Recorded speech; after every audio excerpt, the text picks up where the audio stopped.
Hey everybody, my name is Jen Boone. I am a Ruby ambassador, and today I want to talk about Metamucil. Now that sounds a little bit funny, but I had somebody who had been on the bio cleanse, had been taking like 8 a day, and figured, well, let's make this more cost effective and take Metamucil, and it works. And I'm sure it does. But what I thought, well, we know that Miralax is really bad for us, right? So let's do a little research on Metamucil. I went to the team pages and searched for Metamucil and didn't find anything. So I thought, well, I'll just do my own research. So this is what I found. And I encourage you guys to do your own research as well. Of course, there's always two sides to a story, but just take what you have, do your own research, and you know, come to your own conclusions. So, Metamucil. It was created in 1934, so it's an old product. You've probably seen your grandparents, your parents, a whole host of people using it, specifically the Orange Smooth Miralax, Metamucil. It is used for constipation, and interestingly enough, it's actually manufactured in Phoenix, Arizona, just a hop and a skip away from Scottsdale, so where our HQ is. Anyway, the ingredients in Orange Smooth Metamucil. One of them is maltodextrin. This is basically a filler. It's really high on the glycemic index, meaning it makes your blood sugar spike.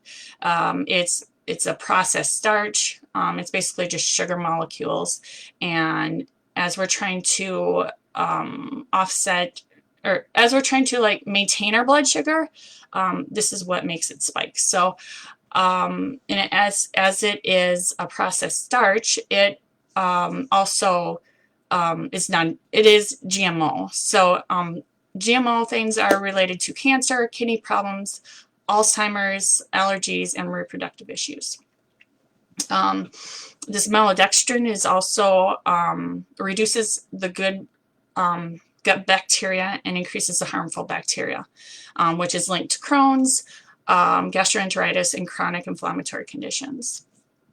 It can also lead to allergies and intolerances.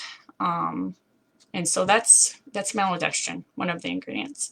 Another ingredient is citric acid. It is a preservative, and it comes from citrus fruits, which is a great thing. It's can act as an antioxidant, but most of the citric acid today that is added to our food is actually produced in a lab. And get this, produced in a lab from black mold. That's gross. It is filtered, and so it's unlikely to, they say it's unlikely to have an allergic reaction, but it is also linked to respiratory issues and chronic illness. Another ingredient is natural and artificial orange flavor. Specifically, I'm looking at the artificial stuff. Artificial flavors are linked to a host of issues, including high blood pressure, DNA mutations, and infertility. Look it up. It's interesting. Aspartame. We all know that aspartame is super awful for us. We know that it's horrible for our guts. But it's also linked to kidney decline, cancer, adds to migraines and headaches. And a fun little tidbit here. Aspartame metabolizes into menthol, which converts into formaldehyde, which aids in Alzheimer's. So if you want an early death while you're still living, yeah. Anyway, yellow 6 is another ingredient, and that's a food coloring. It is derived from petroleum. It is linked to cancer, childhood behavioral issues, and gastroenteritis. And then the good ingredient is psyllium husk. And we'll get to that in a minute because I want to talk about a couple more things. But we'll get to psyllium husk. All right, well, there is another Metamucil. It's Metamucil free. Free of all the junk. The ingredients are sugar and psyllium husk. So sugar is the first ingredient in the list. there is more sugar than psyllium husk, than the good stuff, which they say, you know, psyllium is supposed to be good for you. Well, sugar leads to dysbiosis and feeds candida. So good, bad, what are we doing here? So, so somebody had said, well, let's just take psyllium. Well, let's look into psyllium. Psyllium is a substance contained in seeds of some plants, and obviously the psyllium husk is around it. It is known to help constipation, lower cholesterol, reduce blood pressure just by a little bit, and there was also a study done on type 2 diabetics, helping to help that, but that was unfounded. Some risks of psyllium. It feeds candida and harmful bacteria. It also causes gastrointestinal inflammation and triggers autoimmune antibodies. So remember the autoimmune antibodies, because I'll come back to that in just a second here.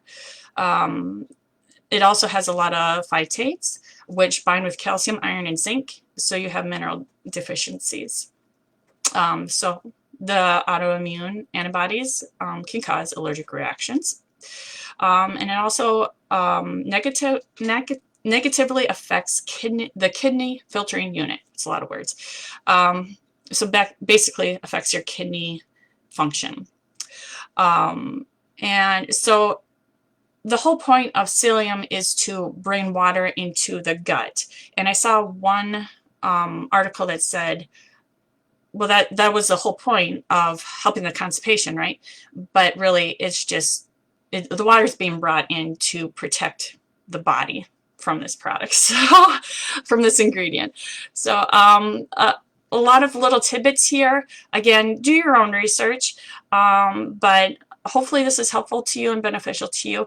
I will post the links to the sources in the comments, and I hope you have a great day, guys. Take care.